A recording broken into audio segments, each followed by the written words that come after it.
Sir, Lieutenant R. Hawak ka naman. Pareho tayo premier, sir. Bakit yung pinayagan niya ang mga tao niya nakapasok dito?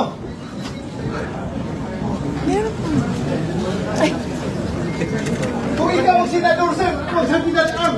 Magpapakamatay ako para hindi ka magalaw dito sa istasyon na ito. Magpapakamatay ako para sa'yo. So may I manifest and that there are now at least 13 members of the Senate who wish to have a leadership change, and that Senator Bato de la Rosa is in the building and will be here in a minute. With 13 affirmative votes, 10 negative votes, and 1 abstention, the positions in all the positions in the Senate is hereby declared vacant. Senator Alan Cayetano is recognized. Sir President, first and foremost, I'd like to thank God for the opportunity to serve with all of you. And it's a distinct privilege to serve with the Senate President. You've always been a statesman, at least to me. And I believe even in the bills that we disagree. And when I was majority leader, you were minority leader. When you were minority leader, when you were the majority leader, I was the minority leader. I had the privilege to work with you when you were Senate President and I was Speaker. We disagreed, but we found a way to disagree in private and then work together for the country. So I really admire your statement yesterday saying that you serve at the pleasure of the body. So may I manifest and that there are now at least 13 members of the Senate who wish to have a leadership change, and that Senator Bato de la Rosa is in the building and will be here in a minute. So may I kindly inform and apologize to the Senate President that for security reasons, I could not go up to you earlier to ask you and tell you this, but had to inform you this way. But I give you all my respect and ask for an orderly transition in accordance with our rule, Mr. President. Thank you. What does the majority leader say? Mr. President, I move to suspend for 1 minute. Session suspended.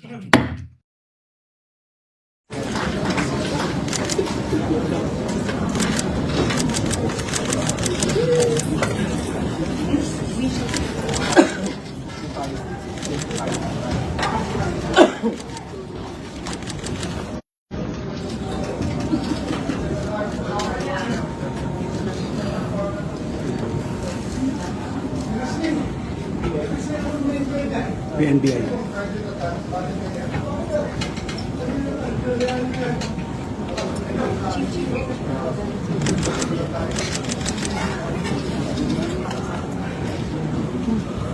Bakit niligot?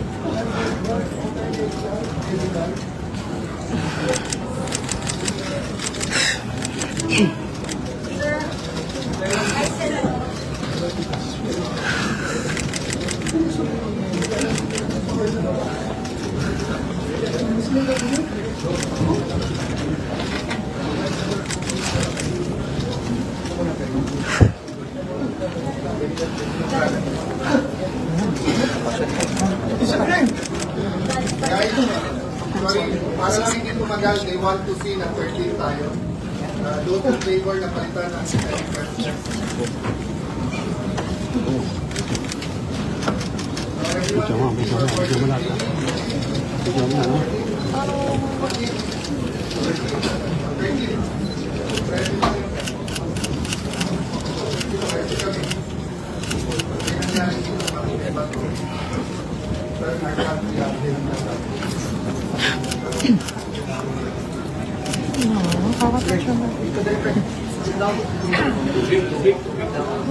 May pumunta na ba sa medical?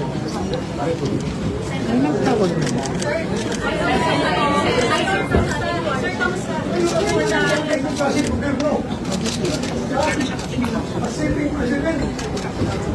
Hinaharang, hindi mapasok sa sesyon. Kung ako'y absent, hinahanap ako ninyo. Sumusundo. Hindi ko makita. Ngayon, papakita ko dito. Kinala ko na yung late. Nagising ako doon. Nasugat-sugat ako. Why are you here, sir? Pasok! Business! Nasipit! respeto sa institusyon ng Senado. Yan ang nangyayari. Ha? Ano po plano ng sunod siya ginawa sa inyo? Usap ko eh. Like, why you're doing it? Bakit po kayo napapasok? Ay, kasi nandun sa public. Kung hindi ko papasok, hinahanap niyo ako. Diba? Kaya papasok ako, tatanungin niyo ako, bakit ako pumapasok?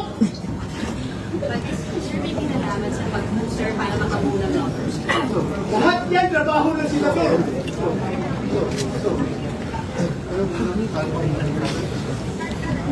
This is the worst government. Whew. Dito mo naman sa medical.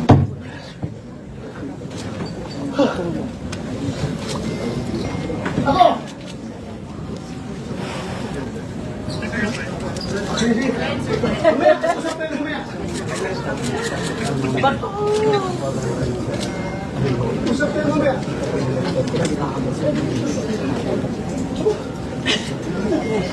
Oh, yeah. Hagdan.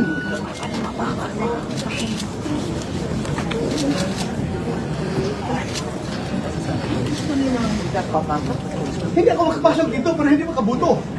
Yan ang purpose nila. Pero pinuhuli ka, diba? Pinapatakin na ka.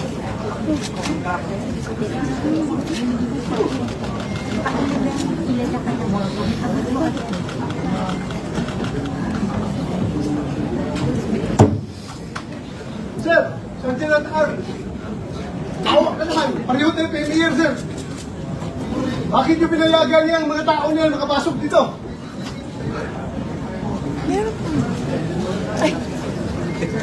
Kung ikaw ang senador, sir, ako ang Sergeant R. Magpapakamatay ako para hindi ka magalaw dito sa institusyon na ito. Magpapakamatay ako para sa'yo.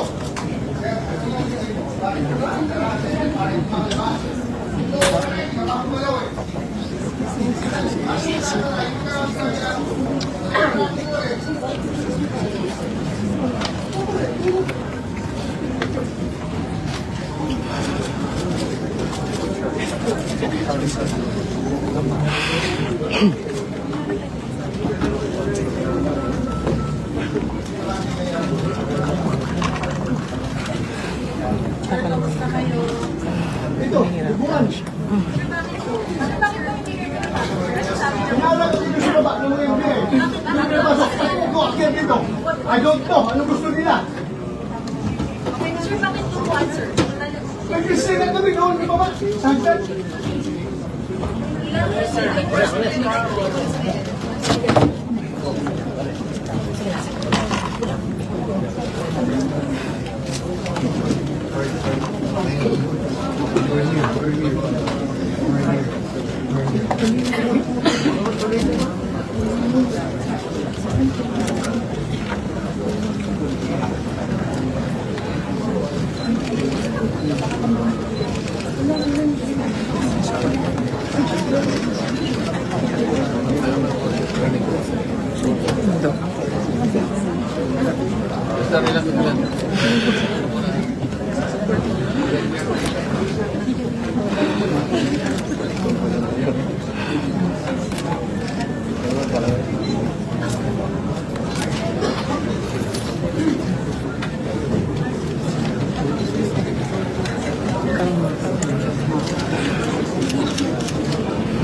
Sir.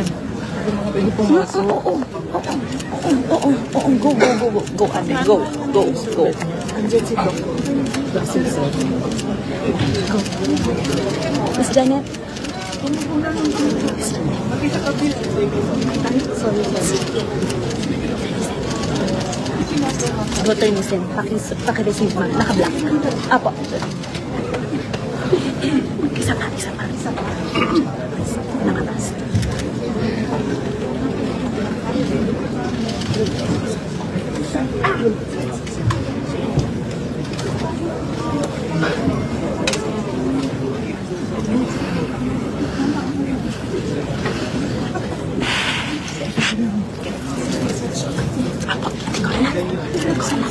Ay, si Toxin, Ano si Toxin, si Doc? Eto na pa.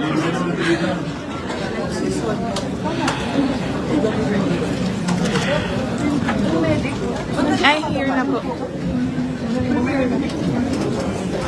Senator Joel will make a motion. Senator Joel Villanueva. Mr. President, may I be allowed to remove and declare all six vacant?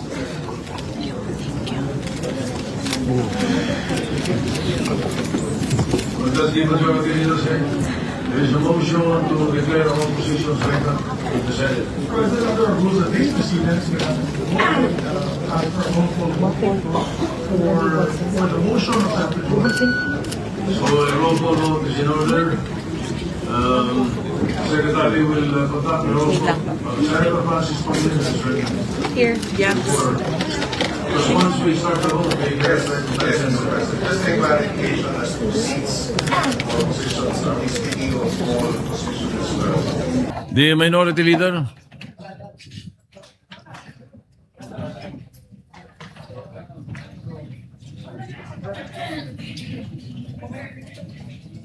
Or to Senator Joel, who will make a motion, Mr. President. Senator Joel Villanueva is recognized. Mr. President, may I be allowed to humbly move to declare all seats vacant, Mr. President?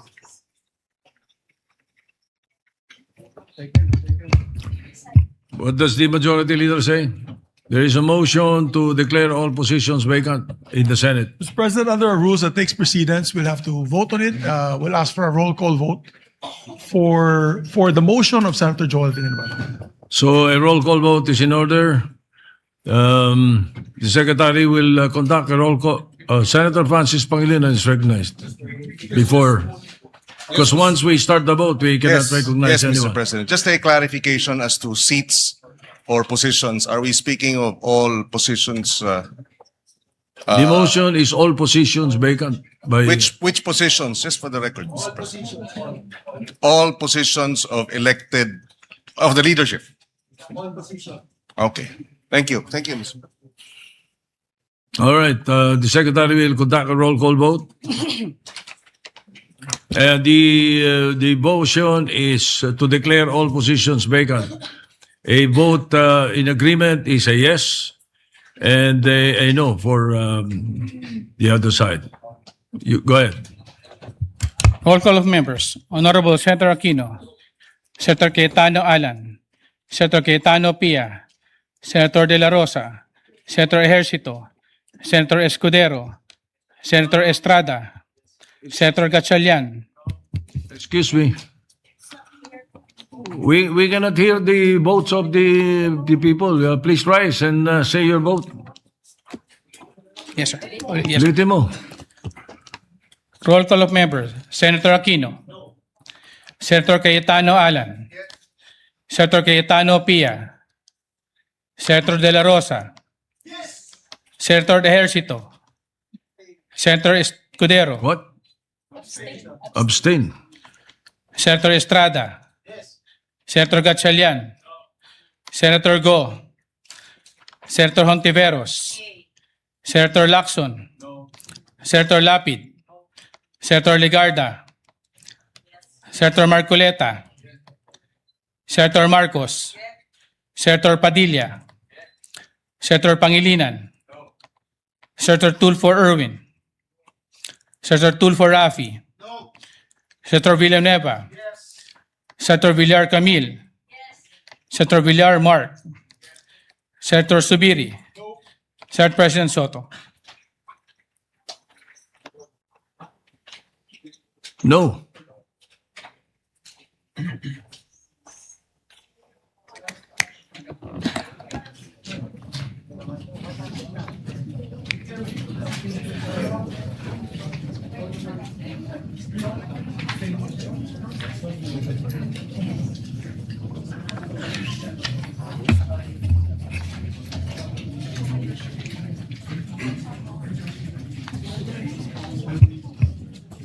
Yeah. Hello. 30.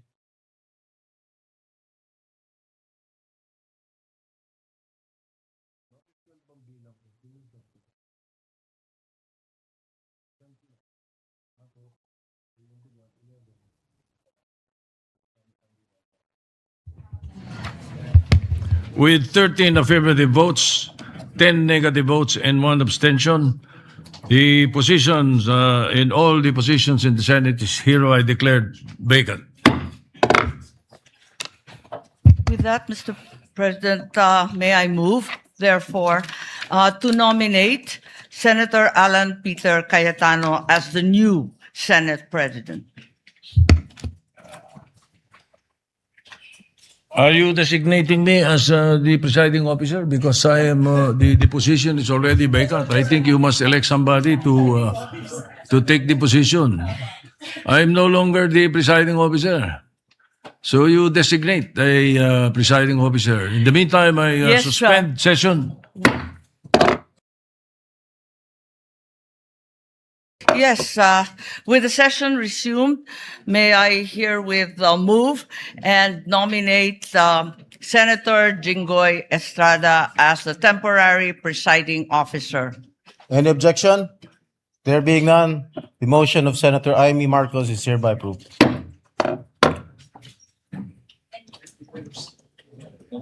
Please proceed. Mr. President, may we also nominate Senator Joel as the temporary or acting majority leader? There is a motion by Senator Alan Peter Cayetano that Senator Joel Villanueva be made an acting majority floor leader. Is there any objection? There being none, the motion is approved. Mr. President, there was a nomination by Senator Amy Marcos to elect Senator Alan Peter Cayetano to be our Senate President. And I don't think, Mr. President, that there's no objection, Mr. President. And so I move that we close the period of nomination, Mr. President. Is there an objection? There being none, the period, yes, is that an objection, Senator Pangilinan?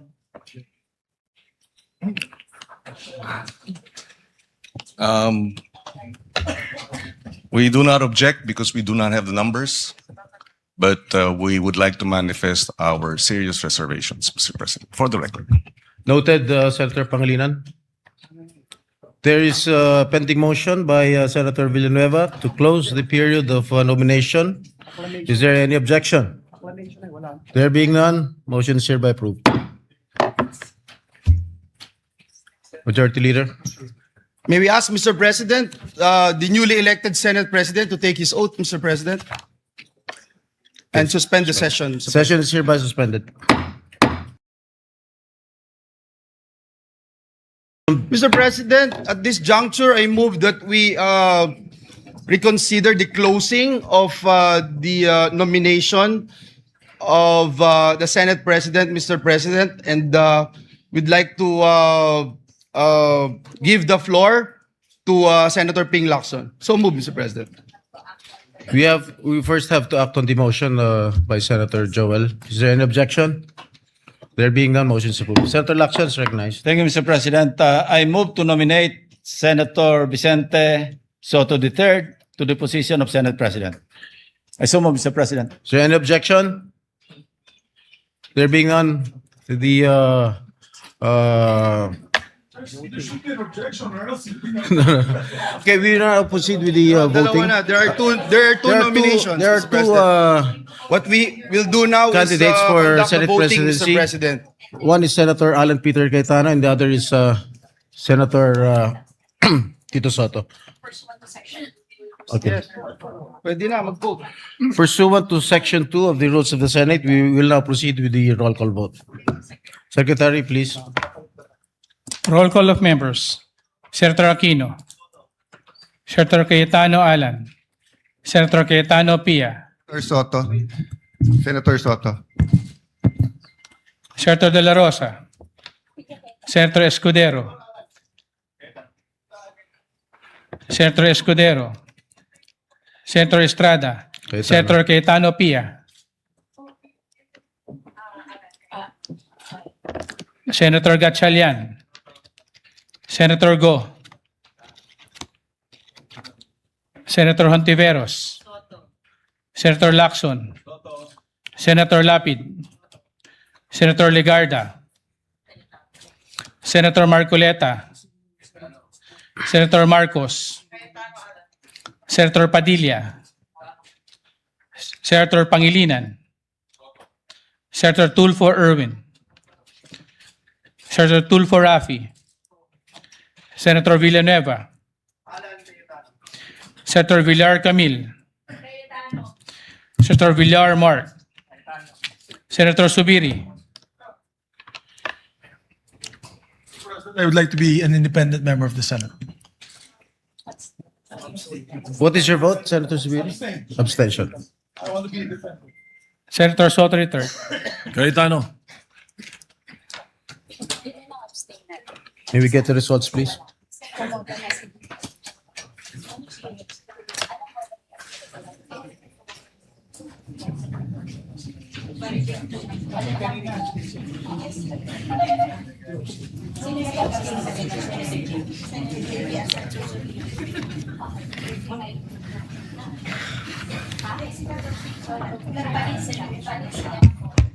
$13.92. $13.92. With 13 votes for Senator Alan Peter Cayetano and 9 votes for Senator Tito Soto and 2 abstention, Senator Cayetano is hereby elected as the new Senate President.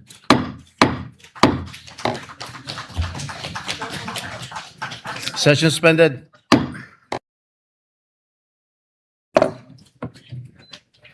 May we call on Senator Camille Villar to administer the oath to the newly elected Senate President, Senator Alan Peter Cayetano.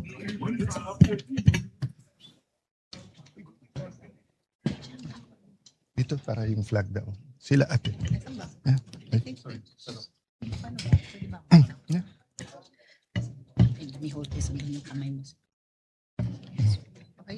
Okay. Oath of office. I state your full name.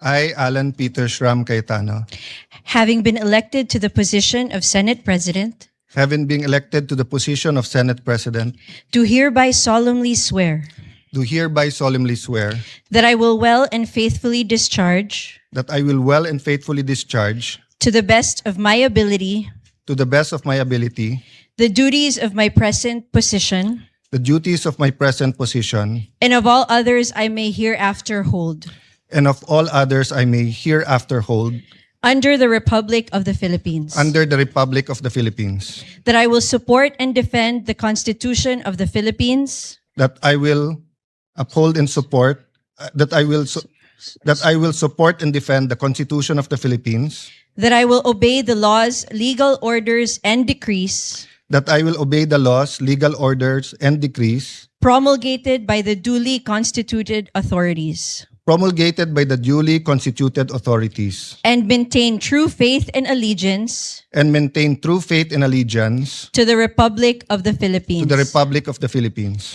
And that I impose this obligation and that I impose this obligation upon myself voluntarily, upon myself voluntarily, without mental reservation or purpose of evasion. without mental reservation or purpose of evasion. So help me God. So help me God.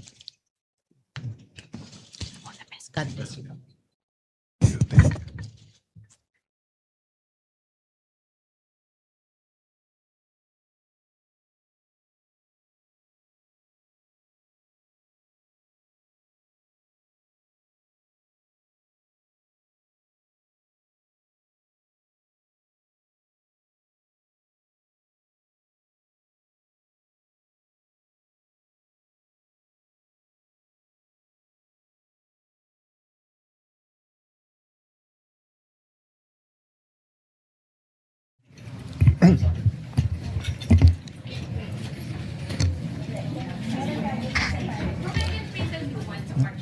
For I know the plans I have for you, plans to prosper you and not to harm you, plans to give you hope in a future. Yan po ang nasa Jeremiah 29:11 na naging isa sa core na paniniwala ng aking pagkatao at pananampalataya. Gusto ko po si Propetang Jeremiah dahil siya po ay nirerespeto at pinaniniwalaan ng Muslim, Hudyo at Kristiyano. Sa mundo ngayon na in crisis, buong mundo na in crisis because of the US-Iran-Israel war, napakahirap minsan paniwalaan na may magandang plano. But I'm always reminded that though people may be liars, God never lies. Though we may be weak, He is strong. But we are reminded that if He has a plan, we have to do the right thing. So let me be explicit. Our job together, my job, is to serve you, dear senators, to serve this nation, to serve God above all, and to do what is right. Napakahirap kung tutuusin po ang dinadaanan ng henerasyon na to. Kagabi po, kausap ko po ang pamangkin ni Senator Jinggoy, anak po ni Jackie, si Manu. Nakita po niya ako ng 2006 or 2007 or 2008 nung binisita ko ang kanyang lolo. At sabi ko sa kanya, grabe pala pinagdaanan ng generation nyo. During Duterte's time, depending on your lens, it was a human rights crisis. If you're pro-Duterte, it's a crisis of drugs, where illegal drugs did not only steal lives, did not only steal dreams, but it wrecked communities. It wrecked our government. Of course, if you are from the anti-Duterte lens, the human rights crisis was in the extrajudicial killings. But after enjoying almost 9 years of unprecedented economic prosperity during the Aquino time to the Duterte time, inabot po tayo ng pandemic. So from the human rights crisis to a health pandemic crisis. Naglilift pa lang ang COVID, nangyari na po ang Ukraine-Russia conflict. Sa mundo na mga kabataan na to ay naniniwalang hindi na posible ang World War III, ay suddenly may major conflict in the West. And then you fast forward. The crisis of the Philippines when it comes to corruption and flood control. The biggest corruption scandal in our country. Hindi pa ho tapos yan, nangyari yung Iran, US, Israel. And then, our young people have to face the prospect of a changing world through AI. And while we are worrying, leaders around the world in Canada, India, US, Australia are excited of AI. They said that it will bring in a new wave of millionaires, billionaires. It will bring in high-quality jobs. Pero tayo po ba'y naghahanda na? We might not feel the crisis here in the session hall.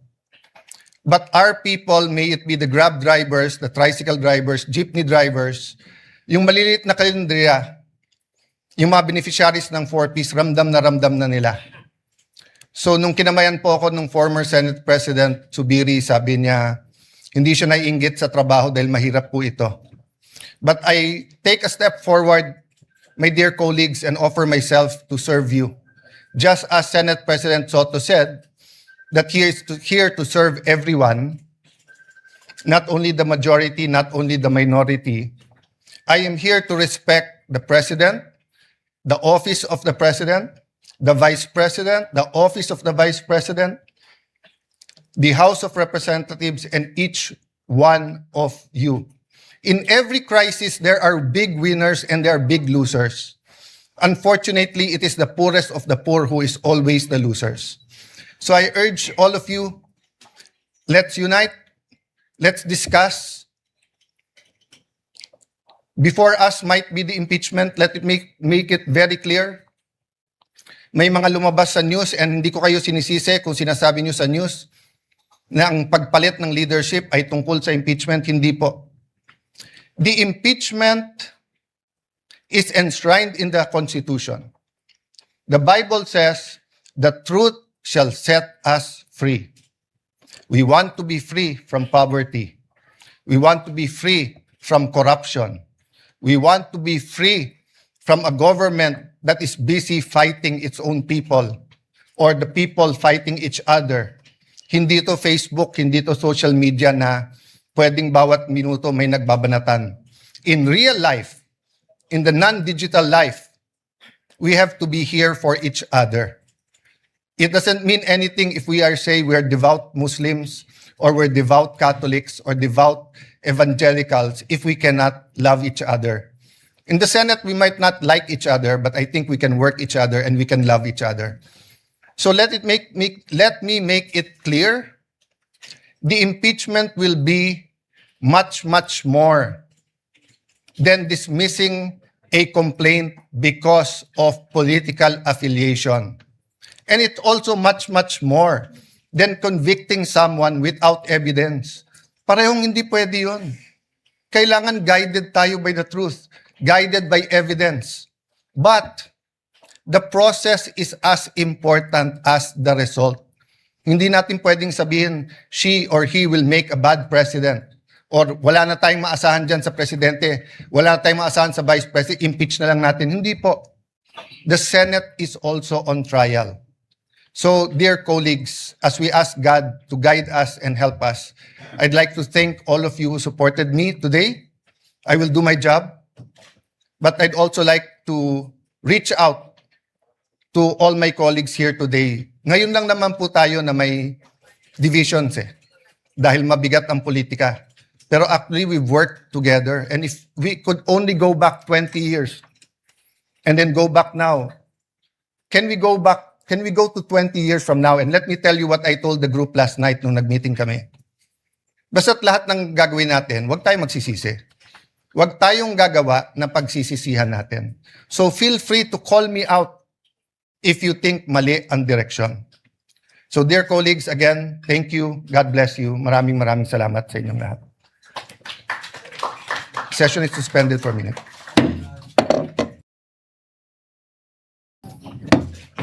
Mr. President, at this juncture, may I move that we recognize the distinguished gentleman from San Juan, Senator Jinggoy Estrada.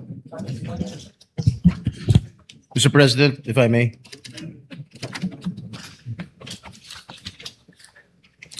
Senator Jinggoy Estrada is recognized. Thank you, Mr. President. Mr. President, I respectfully nominate Senator Lauren Legarda for the position of Senate President Pro Tem.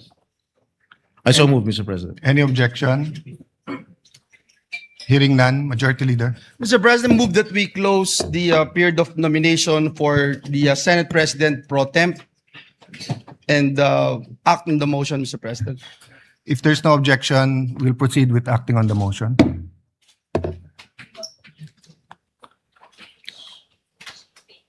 Walang na-nominate. So those in favor of electing Senator Lauren as Senate President Pro Tem, please raise your right hand.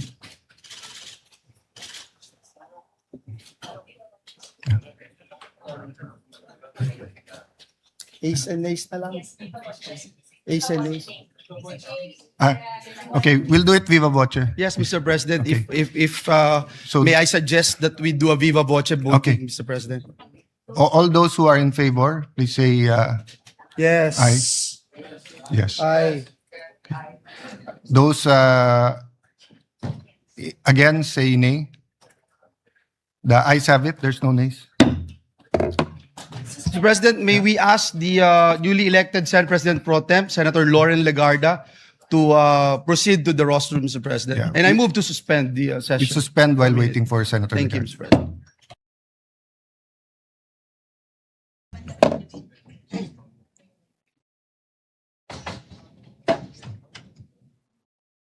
I, Lauren Legarda, having been elected having been elected Senate President Pro Tem, Senate Correct. President pro tempore, do hereby solemnly swear do hereby solemnly swear that I will well and faithfully discharge, that I will well and faithfully discharge, to the best of my ability, to the best of my ability, the duties of my present position, the duties of my present position, and of all others and of all others I may hereafter hold I may hereafter hold under the Republic of the Philippines. under the Republic of the Philippines, That I will support and defend that I will support and defend the Constitution of the the Philippines. Constitution of the Philippines. I will obey the laws I will obey the laws, legal orders, legal orders, and decrees and decrees promulgated by the duly constituted authorities, duly constituted authorities, and maintain true faith and allegiance and maintain true faith and allegiance to the Republic of the Philippines, to the Republic of the Philippines, and that I impose this obligation and that I impose this obligation upon myself voluntarily,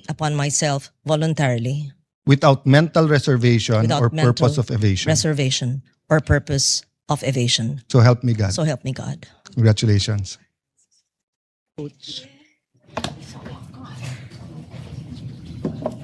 Session suspended.